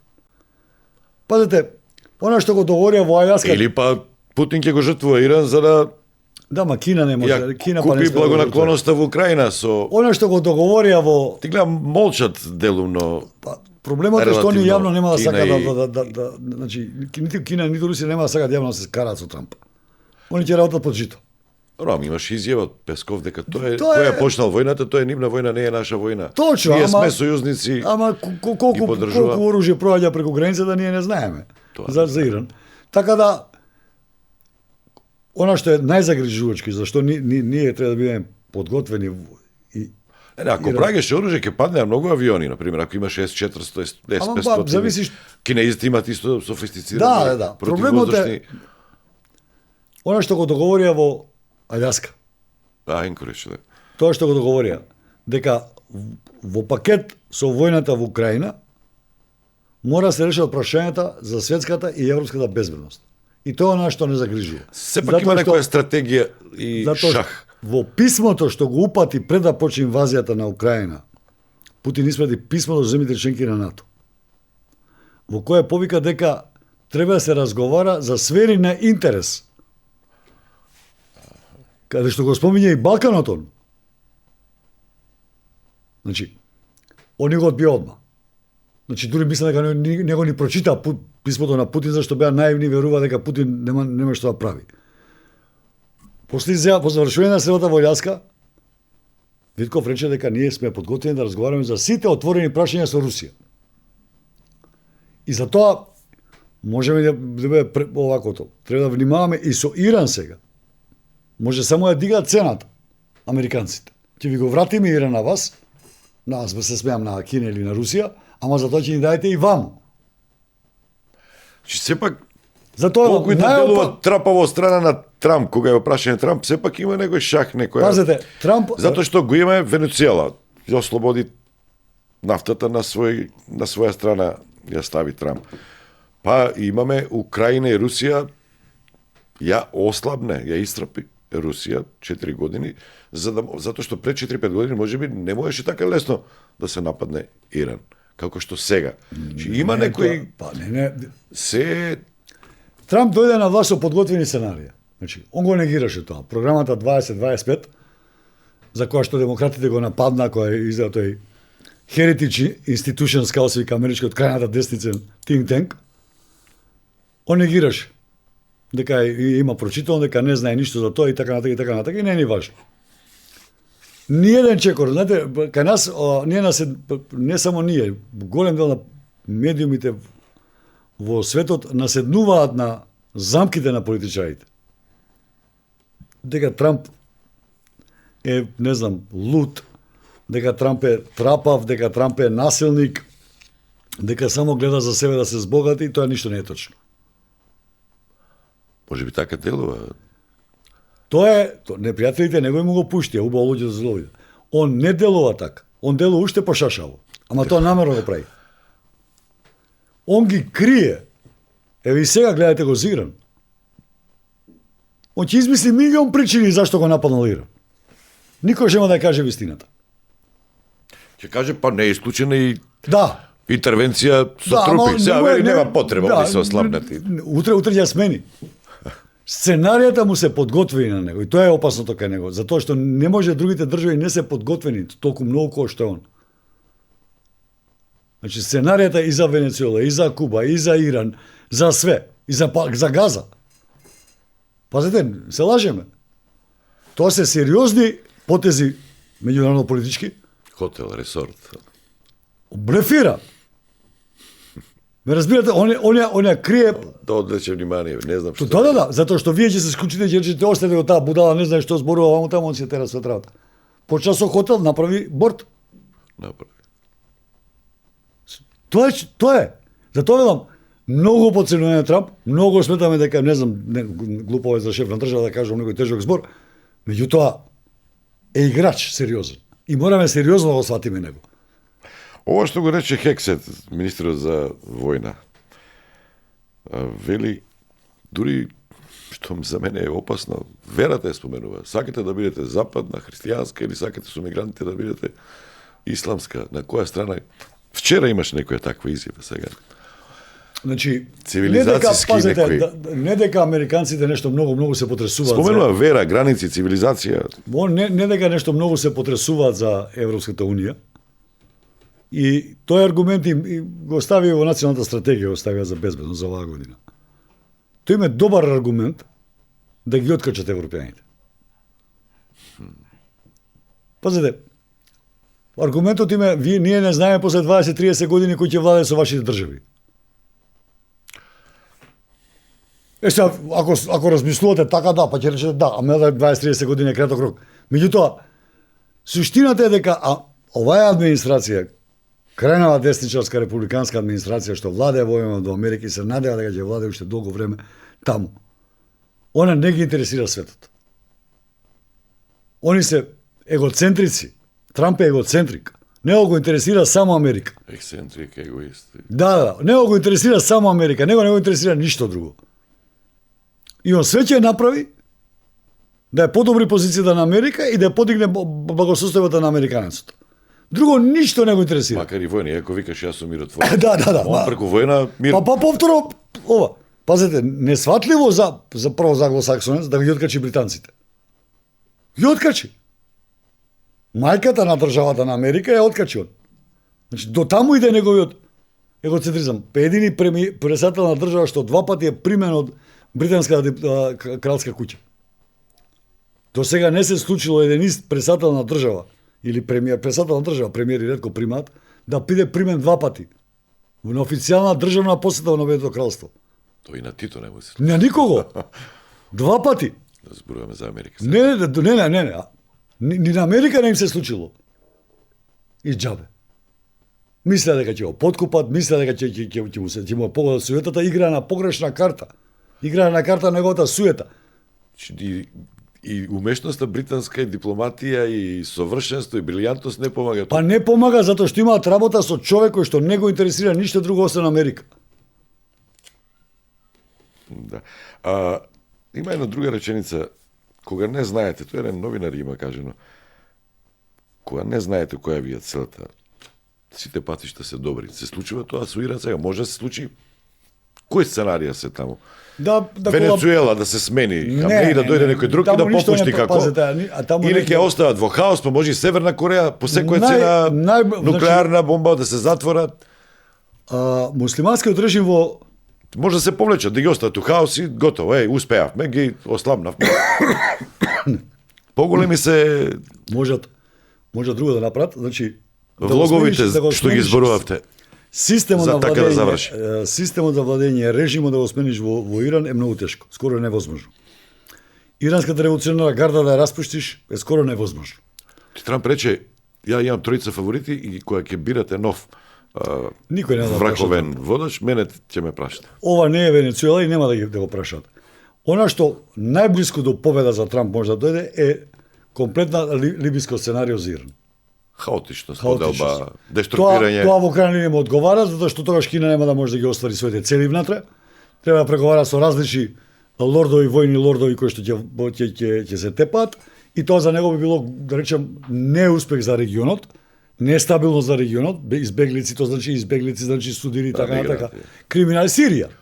Со збор Сирија, втора Сирија. Ама тука Турци ќе се уклучи ради курдите и Да, тоа ова, меѓутоа он ќе ги задоволи своите интереси. И суетата, да. И суетата. Он ќе задоволи своите интереси и тука може да заврши приказната, да промена на режимот не може да се случи. Таа сепак држава има устав. И тоа не може, тоа може само окупациона сила да смени устав на држава, не може да смени однатре некој, кој ќе го избират. Разбирате, нема инструмент. Венецуела е лесно зашто Венецуела има опозиција. Легитимна опозиција, да еве, тука е тука овде нема кој. И он за Пахлави вика он у неговата улица, ама не популарен вика. Тоа ви кажам, ама нема, дека ќе дојде за Пахлави. Ќе му го слушат авионот уште на слетување. Нема Ова едино пак ќе велам, може да се реши случајот со Иран, ако плати добра цена на Путин или на кинескиот лидер, ако му плати добра цена, или обратно, ако они побарат компензација на друго место. Донев, ја ви благодарам за разговорот. Што друго остане? Мислам дека си живе Македонија, пативме да си молчиме и да си се држиме за големите, што Друго немаме избор да го. Ама главната поента мислам дека со неа на крај треба да завршиме. Да се соберат овие нашите, не мора да има белешки, записничари, нити снимање, ништо не. Ја ќе бидам најсреќен да го направам тоа. Зашто нас ни треба лукавост. Ние сила немаме. Ниту воена, ниту разузнавачка, ниту економска, никаква сила немаме. Нас ни треба сега лукавост да преживееме. Кога слоновите се тепаат, се знае кај завршуваат мравките. И само нас ни треба сега во овој момент лукавост, велам не фиксираност и трошење на енергија за ова, едноставно само да преживееме дека не се стабилизираат состојбите. Кои ќе се стабилизираат состојбите, они тие мора да се стабилизираат, зашто самото систем си тежне да дојде на свој да се стабилизира глобалниот светски систем. Он сега се враќа на старите корени кои што ги напушти за глобализацијата и тогаш можеме да се занимаваме со другите прашања. Тогаш може да се занимаваме со Европска унија, може да се занимаваме со сите прашања. Сега нас не е потребно да преживееме само. Не дека е сериозна заканата за нашата безбедност во моментот, далеко од тоа. Меѓутоа, ние не можеме да предвидиме 24 сата. Дезинформација има веќе. Почна Бонстил да се споменува, Албанија, таму тие луѓе кои се поврзани. Затоа велам, Турција. Се се случува. Меѓутоа нема потреба од ништо тоа. Лукавоста ни е потребна сега. И треба да бидеме доволно мудри, доволно лукави, за да го преживееме се тоа што ќе ни се случува во наредните месеци. После тоа, велам, многу е полесно да збориме и за Европска унија, и за Балкански сојузи, и за сва. Не знам дали имаме ни иранска амбасада тука, затоа што денеска прочитав Имаме иранска амбасада. Барање од Израел до Загреб или до Хрватска да ги откажат односите, да ги прекинат со Израел може да збори што сака. Иран е Израел е добитник од оваа игра. Е добитник. Во судирот меѓу големите Израел е добитник и он сака по секоја цена максимум да добие. Што може да добие. Има шанси, не велам дека нема шанси да добие све што сака да добие. Меѓутоа, сепак тука му е Турција на врат. И он мора да внимава на Турција. Саудитска Арабија е моќна, војнички е моќна Саудитска Арабија не е агресивна толку многу. Меѓутоа, Ердоган е агресивен. И Израел мора да се бори, без оглед на целата позиција, сепак му виси турскиот мач над глава. Така да он мора да се бори да сочува својата независност, нели, државата и да избегне си конфликт со Турција. Нема да исчезне као држава или не победи, и тоа зашто да влага во конфликт. Зашто Турција му стои над глава. Затоа може му треба Иран на негова страна за да има противник. Затоа цело време ја инсистирам на таа наша, ако можеме да бидеме лукави. Не видам дека сме многу нешто. Историјата не покажала дека лукавоста не е јака страна, а барем дај во овој момент да успееме не така без поголеми штети. Вака не ли може да разговараат без записници? Како не може, кој ви брани? Постои правило тоа, ние сме го правиле во 90-тите години. Не, принципите на чата. Во ваква емисија Филипчи, ако не, ама добро, ние новинарите мора да го објавиме, ама нека ги седнат, нека разговараат. Нека дојде Ахмети ако треба. Викнете ги сите, нема зијан. Основно правило е на Чатам Хаус правилото. Кој ќе излезеш надвор, немој да кажеш што зборал другиот. Значи не е тоа дека тоа не се тоа некои гениални идеи, тоа човештвото го знае па како функционирале. Зошто не го правиме? Или го правата не знаеме. Што ова и готово, да завршим уште јас сигурно. Лидерот на опозицијата. Официјалниот лидер на опозицијата. Британската кралица или крал го именува член на кралскиот совет.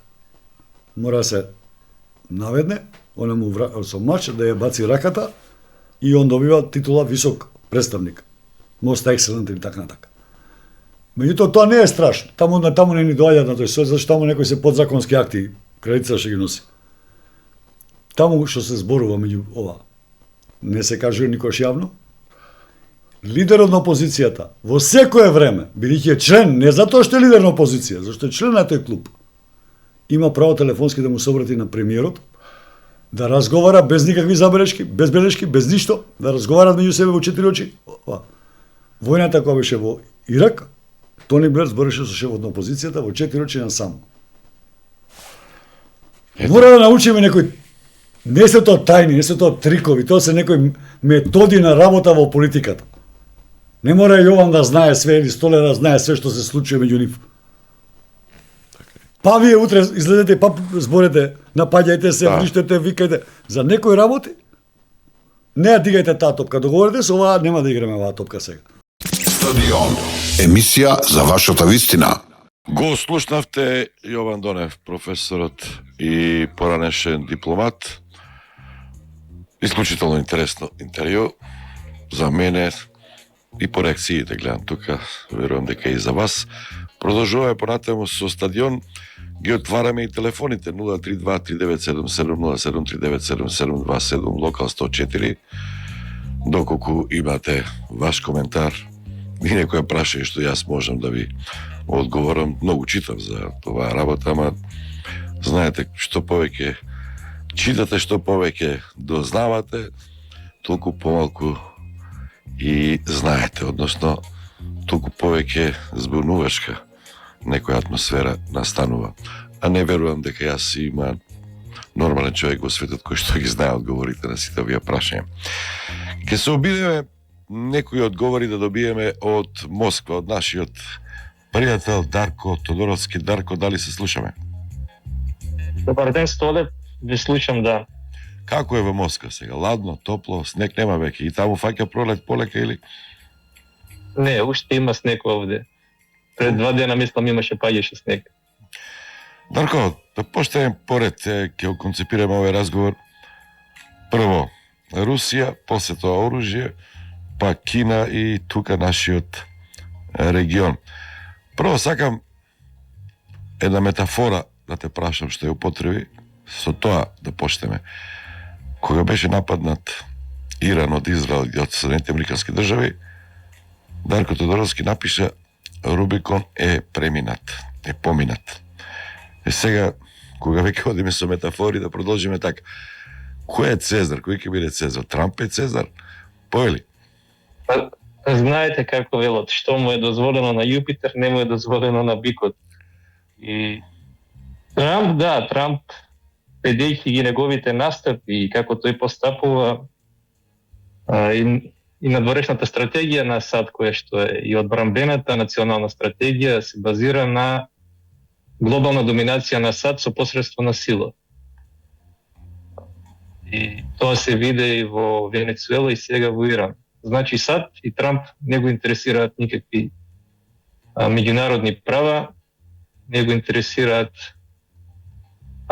ситуацијата во регионот, историските врски, културата. Тој е решен за остварување на своите цели. За разлика од претходните администрации, президентски администрации на САД, Трамп и неговите соработници, тие директно без ракавици кажуваат, како што беше случајот со Венецуела, дека целта е венецуелската нафта. Сега верам велат дека целта е да се сруши власта на ајатолафот и да се постави свој човек. Дека Трамп ќе избере кој да биде следниот лидер на Иран. Може да остане тој, последната изјава на Трамп вели САД немаат ништо против да остане и овој систем на Иран, но тој да биде пријателски кон Америка и кон Израел. Тодоровски, каков е погледот? Што се случува во Русија на оваа тема? Некако релативно мирно е, како да остава впечаток на некаков договор, како да почнува да заживува духот на Енкоридж на Аљаска. Видите, не би се согласил. Пред некој ден министерот за надворешни работи на Русија Лавров изјави дека судејќи по се духот на Анкоридж и договорот од Анкоридж е мртов. Русија изрази исто како и Народна република Кина изразија поддршка за Иран, осуда за американско-израелскиот напад врз Иран. Вчера мислам дека или позавчера министрот за надворешни работи на Иран изјави дека Русија и Кина му помагаат на Иран на разни начини, при што тој не наведе како тоа Русија и Народна република Кина му помагаат на Иран. Мислам дека вчера имаше телефонски разговор помеѓу председателот на Русија Путин и председателот на Иран Пезешкијан. И денес председателот на Иран изјави дека Иран нема да ги напаѓа заливските монархии доколку од нивната територија не се вршат напади врз територијата на Иран. И најверојатно е дека заливските монархии во претходните неколку денови тие беа постојано на линија и со Москва и со Пекинг, и тие, бидејќи Москва и Пекинг имаат сојузнички и добри односи со Иран, најверојатно тие побарале од Москва и од Пекинг да побараат од Иран да не ги напаѓа повеќе заливските монархии, бидејќи заливските монархии, како што гледаме, не се справуваат со нападите и економска криза може да се случи, бидејќи тие зависат од извозот на нафта и газ и се зависни од увоз на храна. Да, тој ормуски теснец е пресуден и за храна, да, и за другите набавки, затоа што нафтата и газот излегуваат, ама влегуваат храна, стоки за потрошувачка, па тука се доведени во прашања сигурно и оние големи комплекси за обезбедување на питка вода, за десалинизација на морската вода. Да. Заливските монархии се зависни од системите кои што се за пречистување на вода, преработка на вода, и тие системи се стационарни, знаете, докато Иран сака може да ги погоди, не е некој проблем тоа со помош на дронови или некои ракети, но тоа би предизвикало и хуманитарна катастрофа. И ќе видиме. Интересно е дека утрово САД започна со Луизијана, каде што се стационирани падобранците на САД, забележана е голема активност и најверојатно тие истите ќе бидат реферирани на Блискиот Исток. Падобранците, и најверојатно ќе има некоја фаза на копнена интервенција. Сега, кој дел од Иран тоа ќе биде, дали тоа ќе биде делот каде што се најголем дел производството на нафта и каде што од каде што Иран ја извезува нафтата, или ќе биде тоа подршка на можеби на курдите во западен Иран, останува да видиме. Значи проценката е дека вчера тој побара капитулација на Иран. Да, проценката е дека нема додат со сеопшта инвазија копнена, за која што според проценките можеби 5 милиони луѓе ќе му требаат, затоа што претходно во Залиската војна колку беа стационирани? Од 500 до 700 илјади војници, мислам, во Ирак имаше. Сега велат дека можеби... Сега во моментот според некои проценки има околу 45 до 50 илјади американски војници на целиот Блиски Исток. Војната во 2003 година, кога Ирак беше практично нефункционална држава, без функционална армија, без систем, тогаш американците употребија повеќе околу 500.000 војници, плюс приватни војни компании. И мислам дека тие за тоа се спремаа со месеци. Сега за стационирање на толку голем број војници тоа е потребна, знаете каква, огромна логистика и време е потребно. Тодоровски, Пентагон и Трамп изјавуваат може да војуваат 100 дена, но прашање е дали за 100 дена може таква огромна копнена сила да се... И која држава би дозволила толку војници да се стационираат на нивна територија, бидејќи тие автоматски стануваат мета за Иран, иранските ракети и дронови. Беше ли Цезар Путин која ја нападна Украина? Знаете, сега интересно е едно провокативно прашање. Првите изјави од официјална Русија беа дека ова е против повелбите на Обединетите нации, се нарушува суверенитетот, територијалниот интегритет. Ова како да го протолкуваме? Како сарказам? Апропо нападот на Русија на Украина. Затоа што големи држави ги даваат, а инаку големите држави си имаат своји стратешки интереси и тие ради своите стратешки интереси се спремни на се. Еве, Израел не е огромна држава, но е регионална сила, фактор на Блискиот Исток и во последниве неколку години Израел таму практично колку држави нападна на Блискиот Исток. И Катар, кој што е сојузник на САД, и хутите од Јемен, мислам, кои што лансираат ракети против Израел. Еве деновиве Израел повторно го нападна Либан и започна копнена операција. Така да, кога се во прашање интересите на големите држави и регионалните сили, тие постапуваат како што тие мислат дека е правилно, нив не ги интересира Меѓународното право. ни други меѓународни договори. Песков имаш изјава. Ова не е наша војна, тој што е започнал, тој нека ја заврши. Која што беше протолкувана како резервиран став, нецелосна поддршка за Иран. Мислам дека дали Вашингтон Пост или да Wall Street Journal објавија дека наводно Америка располага со информации дека Русија и Народна република Кина му помагаат на Иран со разузнавачки информации, односно сателитски снимки и други разузнавачки информации, дека наводно Кина е спремна финансиски да му помогне на Иран и со доставка на некои делови за ракети и за некои други оружја. Сега колку од ова е точно, јас не би можел да кажам, бидејќи можно американците специјално тоа да ги пласираат таков вид на информации. Како се толкова... Но мислам дека и на Русија и на Народна република Кина и одговара доколку Америка заглави во оваа војна. Тука не гледам што е спорно доколку еви Русија и Народна република Кина и му помагаат на Иран. Америка и помага на Украина, Америка му помага на Тајван. И знаете, тоа е големите сили си имаат своји, како што кажа, стратешки цели, интереси и тие на некој начин можеби сега и Русија и Народна република Кина, знаете, водат преку Иран, може да водат асиметрична војна со САД. Дали на овој начин Русија може да го толкува нападот на Иран како дозвола да прави што сака во Украина, ако може. И сакам уште едно нешто друго. Зошто толку лесно, како толку лесно Израел и Соединетите американски држави го освоија небото во Иран, а Русија толку време се труди и не може тоа да го направи.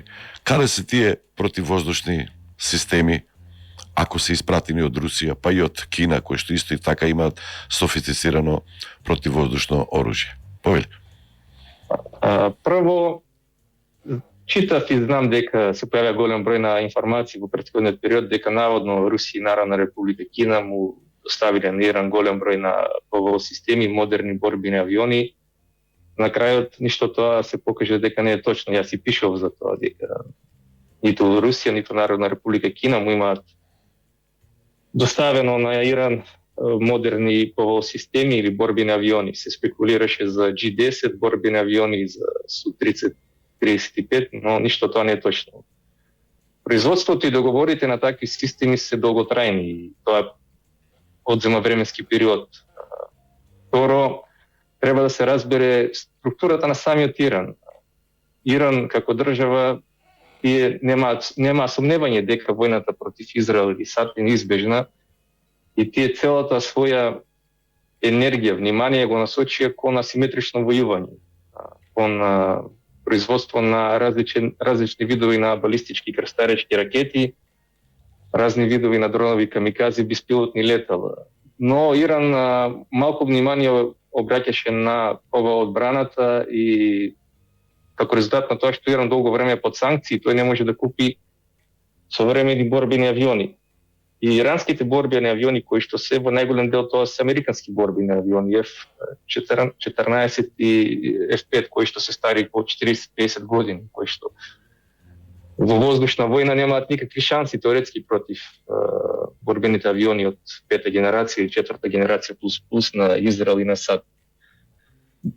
Истовремено иранската противвоздушна одбрана беше сериозно оштетена во 2025 година за време на израелските напади и тогаш беа уништени 6 или 7 клучни ирански радари со долг дострел. Плюс беа уништени радарите на системите Бавар и С-300 кои што Иран претходно ги беше купил од Русија. Но и покрај тоа и 2025 година и сега гледаме дека Иран успева да руши беспилотни летала.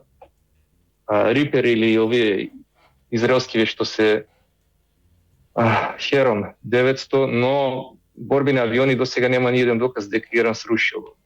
Има докази за повеќе од, мислам дека 12 или околу негде 15 веќе срушени беспилотни летала американски и израелски, тие се како најголем дел се срушени од систем ракета 358-359, која што е специјално дизајнирана за борба против беспилотни летала, но таа ракета има еден минус, не може да се користи против борбени авиони, бидејќи незината брзина на лет е мала под 1000 километри и таа нема теоретски шанси да стигне или да сруши борбен авион и има ограничување по висина.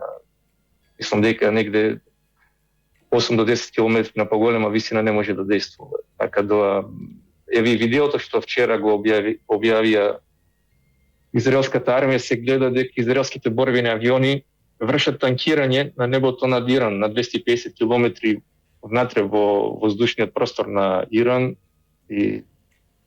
Но најголем дел од операциите од воздушните напади на САД на Израел се концентрирани во западен и централен Иран, во правецот на Техеран и американските, посебно крајбрежниот дел на Иран против поморската војната морнарица на Иран и инфраструктурата. Додека источниот дел на Иран практично не е подложен на никакви воздушни напади. Велат дека Иран имал околу 3000 ракети и над 10.000 дронови. Дека во последните денови интензитетот на напади поради таа исцрпеност паѓа. Исто така има информации дека се намалени и количините на противвоздушни ракети за Патриот и другите противвоздушни системи кај американците и кај земјите во регионот кој што се цел на напад на Иран. Да, пред почетокот на нападите израелски и американски разни извори префира или дава информации дека Иран располага негде со 3000 различни видови на балистички ракети, од кои најголем дел се од мал и среден дострел. Имаше информации дека Иран располага негде со околу 350 до 400 лансери за тие ракети. Знаете, вие може да имате и 10.000 ракети, но ако немате системи за лансирање на тие ракети се нефункционални. Исто лансирањето на ракети, тоа е сложен процес. Тоа треба одржување на тие ракети, треба згради за одржување на самите ракети, на горивото. И да, Иран има огромен број на подземни ракетни бази, мислам дека над 10 се изградени на територијата на целиот Иран, бидејќи Иран е претежно планинска држава. Но последните информации говорат дека 8 ракетни подземни бази се биле нападнати под дејство на жестоки воздушни напади, дека американците користат стратешки бомбардери Б2, Б1, БПС-2 за напади врз иранските подземни ракетни бази. Истовремено, мислам дека вчера Министерството за одбрана на Израел објави дека дали за првите 6 или 7 дена израелското војно воздухопловство извршило 1500 борбени налети на територијата на Иран. За споредба, во 12-дневната војна минатата година Израел изврши негде околу 1500-1600 борбени налети. Тоа значи дека за првите 6-7 дена Израел има многу поголем број на борбени налети отколку минатата година. Овие податоци се без американските борбени налети, кои што сигурно се на ниво на израелските, можеби поголеми. Факт е дека во последните денови забележено е намалување на лансирањето на ракети и дронови од Иран. За тоа има два фактори можни се. Првиот е притисокот кој што го вршат американските, израелските војно воздухопловство врз иранските подземни ракетни војни бази и тоа што цел на американските и израелските борбени авиони и дронови, приоритет број 1 се иранските системи за лансирање на тие ракети. Има голем број на видео објавени од погодоци на системи за лансирање ракети, но има и макети кои што се погодени. Тоа е исто факт. Може би Иран се решил за војна на исцрпување и затоа ги штеди своите ракети. Истовремено факт е дека и ова одбраната на САД на Блискиот Исток не е нависина на задачата и на заливските монархии. Според некои проценки, по првите 6-7 дена веќе искористени се над 1000 ПВО ракети, претежно од системите Патриот, и дека годишното производство за првите 7 дена се искористени повеќе ракети отколку што САД годишно произведуваат. Негде САД различни видови на Патриот ракети произведуваат, мислам дека негде околу 800 ракети такви. И сега читав дека Емиратите бараат итно од Јужна Кореја достава на ПВО ракети и ПВО системи, бидејќи Емиратите купија од Јужна Кореја минатите години ПВО ракети и ПВО системи за одбрана против ракети. Така да ќе биде интересно, мислам, ова е војна, знаете, на меч и на штит. И ќе видиме која стратегија ќе се покаже како точно. Но проблем за Иран е тоа што Иран е под жестоки воздушни напади и фактички производството на ракети и на дронови во овакви услови практично невозможно, бидејќи тие фабрики и компании кои што се поврзани со производството на тие ракети се или погодени или оштетени. Доколку се оштетат клучните компоненти, клучните фабрики, производство на такви ракети е невозможно во овакви услови. Да, Иран има, мислам дека повеќе од 10.000 дронови. Се покаже дека дроновите Шахед 136 се главно оружје, бидејќи дрон кој што чини негде околу $30,000 или 20 до $30,000 погодува цели на далечина повеќе од 800 км, 1000 км и повеќе из целиот Блиски Исток, и дека за таквите дронови практично потребни се борбени авиони или противваздушни ракети кои што чинат многу повеќе. Тодоровски, кои се новитетите од аспект на оружје? Кои се тие силни оружја што иранците ги најавуваа како што светот не видел? А Трамп претходно зборуваше нешто било употребено и во Венецуела, меѓутоа се зборува тоа, дали се електромагнетни бранови, енергетски некои проектили, дали се аудио, некои звуци кои што ги попречуваат. Што е ново? Кои се тие новитети? И кратко да ми кажеш нешто за таа бомба сини врапци, како се вика, оди во Вселената па се враќа, со која што се пишува дека е ликвидиран Хамнеи.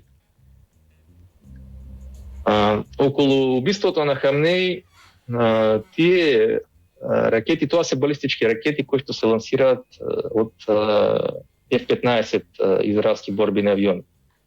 И проблемот е тоа што кога балистичка ракета се лансира од земја, таа може да се лоцира, радарите ги лоцираат и сателитите, бидејќи го лоцираат стартот на ракетава на ракетните мотори. Израел истите тие ракети ги користеше минатата година при нападот во Катар врз главните луѓе на Хамас. И предноста на овие ракети е што кога тие се лансираат од борбени авиони, тие излегуваат од атмосферава и потоа влегуваат со голема брзина, директно паѓаат врз целта. И практично од тие ракети, практично балистички ракети, да нема одбрана кога се лансират од такви борбени авиони. И Израел ги користи тие ракети за точни напади, точни ликвидации. Други оружја кои што нови кои што се користат од страна на Израел и Америка беа нови видови на Томахавк ракети со црна боја и со изменета конструкција за намалување на радарскиот одраз. Исто мислам дека Израел користеше крстаречки ракети Павакс, кои што беа лансирани неверојатно од израелска подморница. Американците користеа нови ракети од системите Химарс, Атамакс ракети кои што имаат далечина до 1000 километри. Интересно е тоа што тоа го потврди Пит Хегис, министерот за сега како што е за напад на САД. Тој изјави дека американците ги копирале иранскиве шахет дронови и ги модернизирале, односно тие ставија на нив Starlink уреди, дека тие истите системи, тие истите дронови камикази сега ги користат против Иран.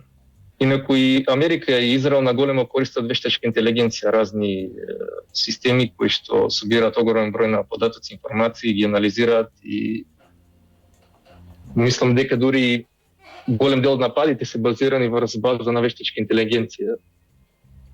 Други системи кои што користат невидливи дронови, беспилотни летала за разузнавање на територијата на Иран.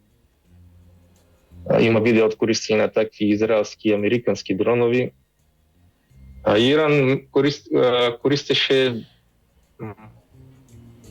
балистички ракети со среден дострел со касетни боеви глави кои што се практично и од видеото се гледа дека е невозможно да се срушат.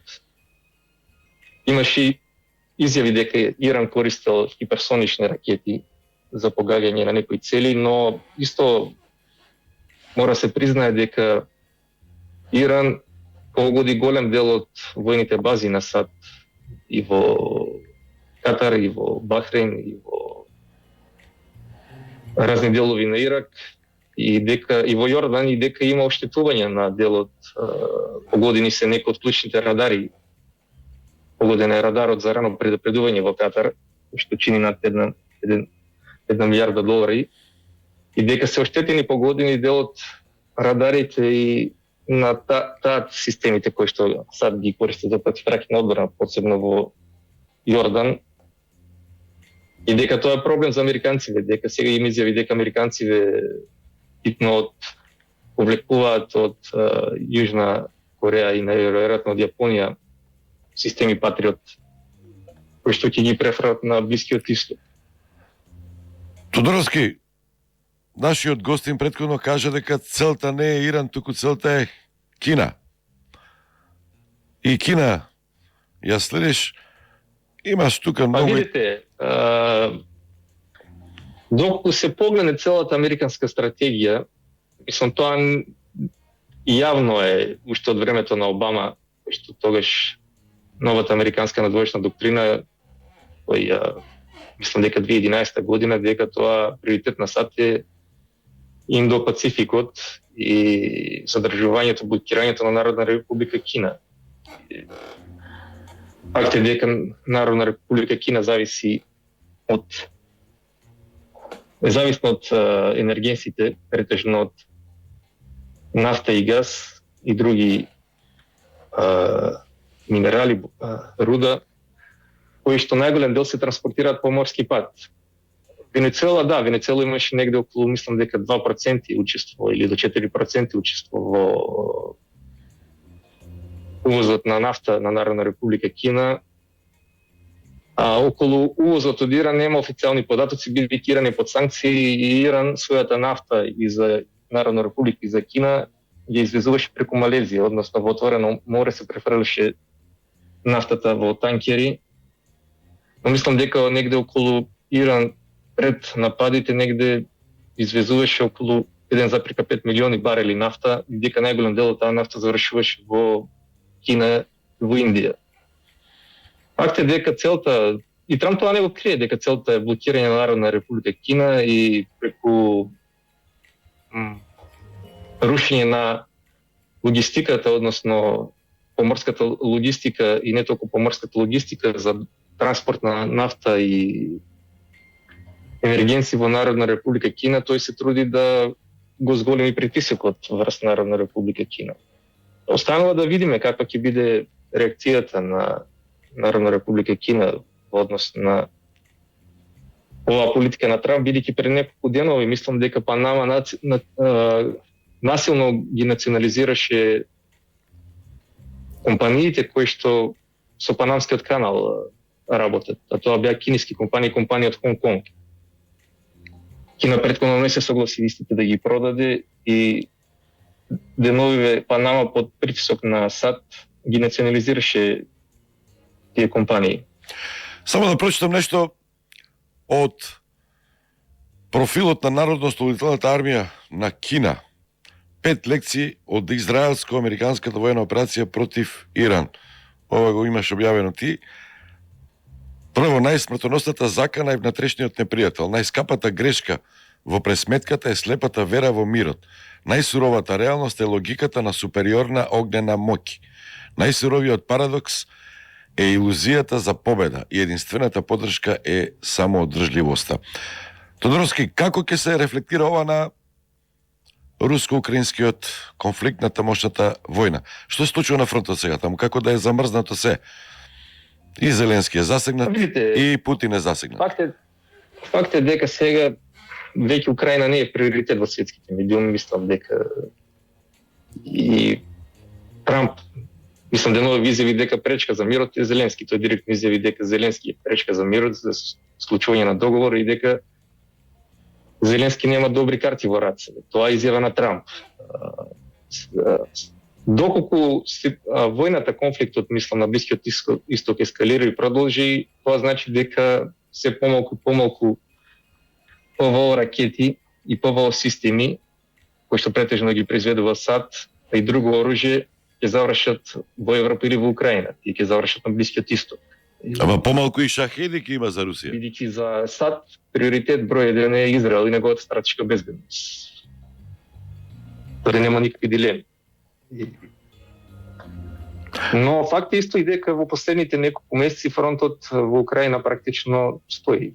Не во последните неколку месеци, туку во последните 2 години фронтот практично стои, нема големи стратешки операции, нема пробивање на фронт, излегување на оперативен простор, како за време на Втората светска војна. Главно битките се водат на неколку правци, Запорожје, мислам Донбас, и тоа се борби од локален карактер, кои што не менуваат ништо стратешки. И двете страни користат се повеќе дронови, FPV дронови камикази, беспилотни летала, и сега има создавање на кил зона, која што веќе се прошири на 40 плюс километри. Значи, дроновите на 40 плюс километри веќе се главна смртна сила. И невозможно е војување или логистика да се воспостави кога небото практично постојано на небото постојано летаат разни видови на дронови. И невозможно е да се скрие, мислам, сега и да се собере голема ударна група и да се спроведе некој пробив на фронтот, бидејќи сега дроновите се гледаат, практично дроновите веќе гледаат на 100 плюс километри. Тодоровски, дали хендикеп за Русија ќе биде тоа што еве Иран веќе нема шахеди за извоз? И дали ова може да го убрза мирот во Украина? Производството на геран, во Русија тие се познати како геран, тие веќе се произведуваат локално во Русија, веќе производството на мотори е во Русија, така да Русија не е зависна од производството на дронови или логистика од Иран, кога се во прашање дроновите геран.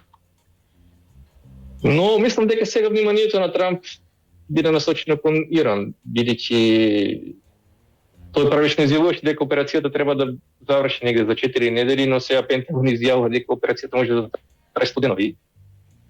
И мислам дека па и преговорите меѓу Украина и Русија требаше да се одржат во Абу Даби. Сега истите не може таму да се одржат. Се шпекулира дека најверојатно во Истанбул, во Турција или Анкара ќе бидат одржани. Но со оглед на ситуацијата која што е на Блискиот исток, останува да видиме дали ќе се одржат тие преговори. Инаку денови имаше размена на војници, заробеници од двете страни.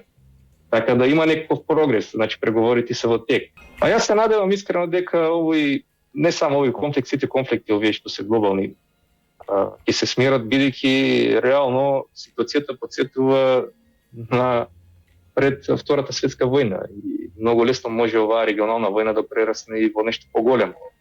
Да се станува збор за стратешки интереси на многу држави и регионални сили. Например, една Турција не би дозволила внатрешна дестабилизација и распад на Иран, бидејќи тоа може да се одрази на Турција.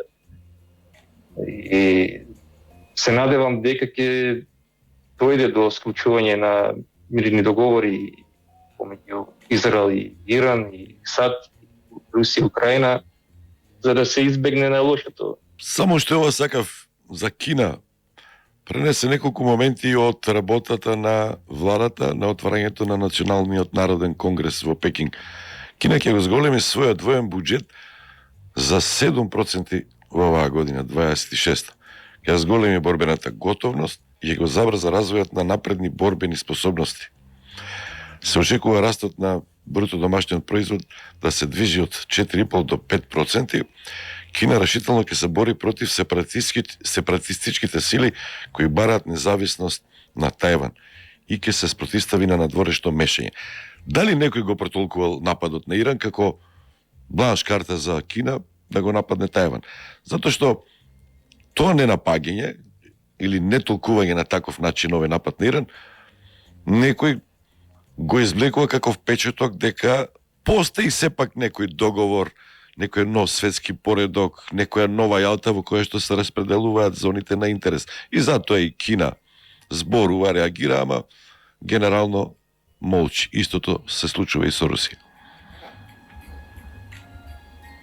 Па видите, кога станува збор за Кина, за Народна република Кина, треба да се има во предвид кинеската филозофија, специфика, стратешко мислење. Кина сака да го врати Тајван по мирен пат. Тоа е официјална државна политика и стратегија, но доколку е потребно Кина, тоа ќе го направи по воен пат. Кина никош нема да дозволи Тајван да стане независен или да се оддели од Народна република Кина. И зголемувањето на војниот буџет и сите војни реформи кои што Кина ги спроведува се со таа цел. Односно Кина воено да биде спремна доколку е потребно да реагира. И факт е дека военото производство на војни бродови, на подморици, носичи на авиони, на борби на авиони во Кина е поголемо отколку можеби на цело НАТО заедно. И Кина забрзано ја модернизира својата армија, се повеќе и повеќе користи исто вештачка интелигенција и мислам дека Кина ќе почне во наредниот период се повеќе да ги заштитува своите стратешки цели. Бидејќи неодамна излезе статија, мислам дека беше во Wall Street Journal, дека Кина економски, само економски не може ништо да постигне. Таа статија беше со таа цел дека Кина економски се обидува што да направи нешто и во Африка и во Јужна Америка, но сад преку воен пат сето тоа го неутрализира, дека потребата на воена сила повторно е направа, се враќа на голема врата во меѓународните односи и дека светот признава само сила. Сега, колку тоа и да звучи брутално, реалноста е таа. И мислам дека дури, сега не знам, Мерц, канцлерот на Германија, имаше изјава, сега не знам колку изјавата дали е точна, дека наводно меѓународното право не важи за Иран. Сега, знаете како е. Тоа секоја држава може различно да го толкува. Сега се активираат некои воени конфликти, исто и во Африка се активираат. Кој одредува за која држава важи меѓународно право, за која не важи? Тоа исто е. Кој тоа, мислам, Советот за безбедност тоа не го одлучува и Советот за безбедност се покажа дека и ООН се нефункционални, не можат да спречат ниту една голема војна или да доведат до склучување на некој мировен договор. Така да мислам дека не очекува, за жал, не очекува период на интензивни војни конфликти и дестабилизации широм светот.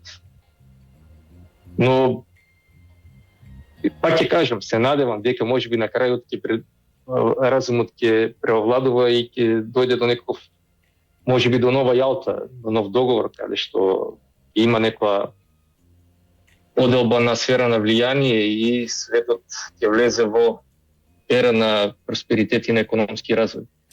Дарко Тодоровски од Москва, благодарам многу за разговорот. Ние полека завршуваме, само еве потврда на тоа што го спомена и Дарко, Хексет, министрот за војна на Соединетите американски држави, се заканува разузнавачката соработка и податоците што на Иран и ги дава Русија, ќе биде строго санкционирана. Вие имате неколку пораки, каде во ова време на вештачка интелигенција бараш да нема белешки на состаноци. Тоа помина, нема више у 4 очи. Прошете го гостинот да даде своje мислење за еврејското влијание во Америка и дали Трамп потпадна под влијание на еврејското лоби, така наречените арабини, кога изјавија на официјална пресконференција го имаме првиот еврејски председател. Со тоа, односно со ова информација која се однесува на нас на регионот и која што доаѓа од Србија, Вучик, српски председател, представувајќи го планот Србија 2030, изјавил нашата земја Србија ја гледам во 2035 година како членка на Европската унија. Размислувајте на оваа тема. Сите планови се вртеа Украина 27, 28, 30 и тука ние, нели, во јато да влезе Македонија, а Вучик се дали е реален, дали вели 2035, може би ние пред Србија ќе влеземе. Слушнавте Стадион, го слушнавте професорот и поранешен амбасадор Јован Донев, го слушнавте и нашиот дописник, веќе како дописник го третираме од Москва, инаку многу голем експерт според она што го зборува и што го пишува за војна, за оружје, за геополитика. Дарко Тодоровски од Москва. Пријатно. Стадион, емисија за вашата вистина.